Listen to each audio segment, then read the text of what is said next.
Maharashtra teacher association, class association यांचे मी सर्वप्रथम आभार मानू इच्छितो, कारण मुंबई बाहेरचा शिक्षक म्हणून एक क्लास संचालक म्हणून मला या ठिकाणी सत्कार करण्यात आला, त्याबद्दल मी त्यांचे परत एकदा आभार मानतो.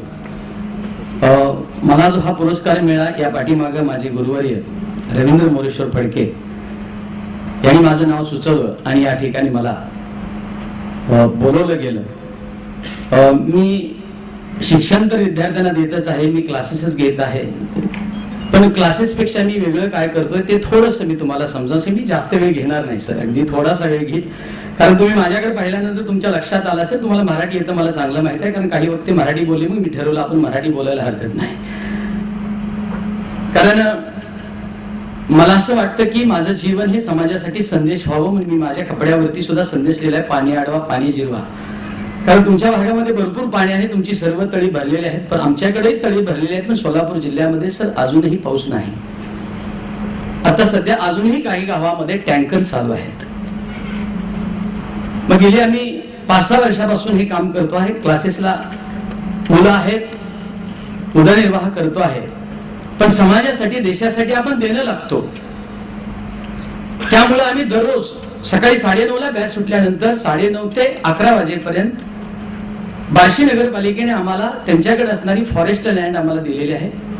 आमच्या बार्शी शहराचे आरोग्य अधिकारी माझ्यावर आलेले त्या ठिकाणी गोदापुरे साहेब, त्यांच्या मदतीने आम्हाला ती लँड मिळाली. आम्ही दररोज त्या ठिकाणी झाडांना पाणी घालणं, कमीत कमी व्हेकलचा वापर करणं आणि श्रमदानातून आम्ही ते फॉरेस्ट डेव्हलप करतो आहे. आतापर्यंत आम्ही 1 लाख झाडं लावलेली आहेत.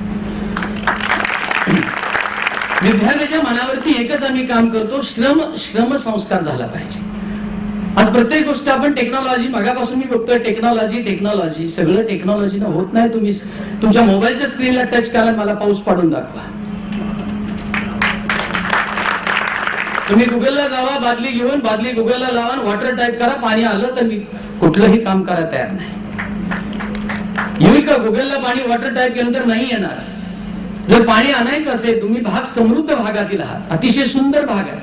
मगाशी आपण बोलता एक उल्लेख केला की बैलपोळा आणि शिक्षक दिन एकत्र आला. आपल्याला लक्षात यायला पाहिजे, बैलपोळा आणि शिक्षक दिन एकत्र का आला. ह्या जर 2 घटकाला तुम्ही विसरत असाल, शिक्षक आणि बैलाला विसरत असाल, तर उद्याच्याला चिप्स कुठले खाणार आहात.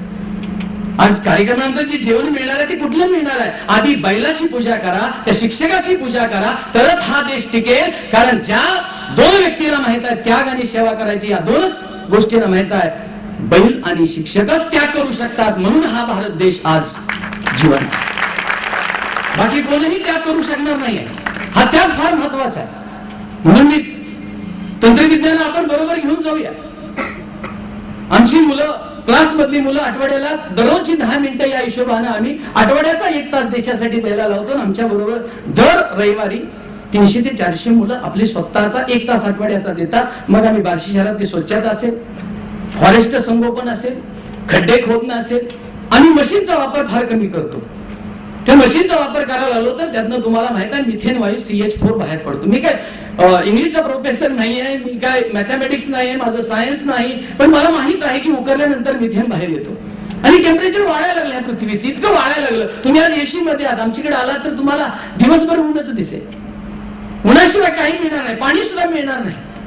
पाणी प्यायचं असेल तर हुडकत जावं लागेल, विकत घ्यायचं असेल तर तुम्हाला लांब कुठेतरी एखादं हॉटेल हुडकावं लागेल. इतका अतिशय विचित्र भाग आहे.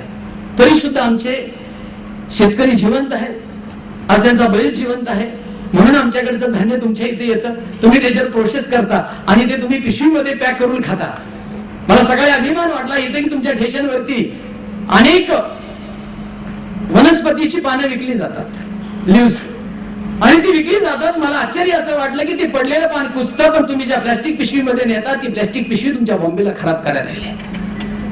ती प्लास्टिक बंद करायला पाहिजे.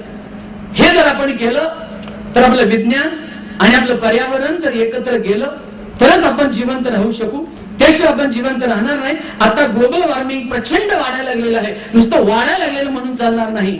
आपण रोज थोडीशी 10 मिनिटं जर काढली, वेळ थोडासा क्लास मधून आपण वेळ काढला, मुलं घडवतोय आपण, मोठमोठ्या पदावरती मुलं पाठवतोय, पण त्यांना जगण्यासाठी आज तुम्ही बंगला बांधलेला आहे, 65 लाखाचा 1 कोटीचा बंगला घेतला, त्याच्यामध्ये सर्व गोष्टी आहेत, गाडी आहे, सगळं तुमच्याकडे, मोबाईल आहे, अगदी सगळं आहे. अहो पण हे सगळं पाणी पिल्याशिवाय सुचत नाही.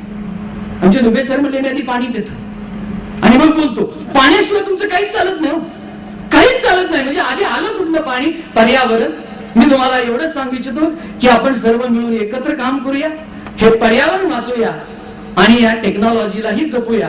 या ठिकाणी मला बोलवलं, वेळ कमी आहे कारण पाहुण्यांचं आपल्याला ऐकायचं आहे, तर माझं तुम्ही ऐकून घेतलं आणि माझं फक्तच एकच म्हणणं विद्यार्थ्यांकडे आहे की श्रमदान करा, श्रमदान करा आणि श्रमदानातून आपण पुढे जाऊया. आपणही क्लासेस घेता, आपणही विद्यार्थ्यांना थोडेसे श्रमदान करायला लावा आणि मग ते विद्यार्थी खऱ्या अर्थानं पुढचा भारत निर्माण करतील. या ठिकाणी माझा सत्कार केला त्याबद्दल मी आपले आभार मानतो. धन्यवाद.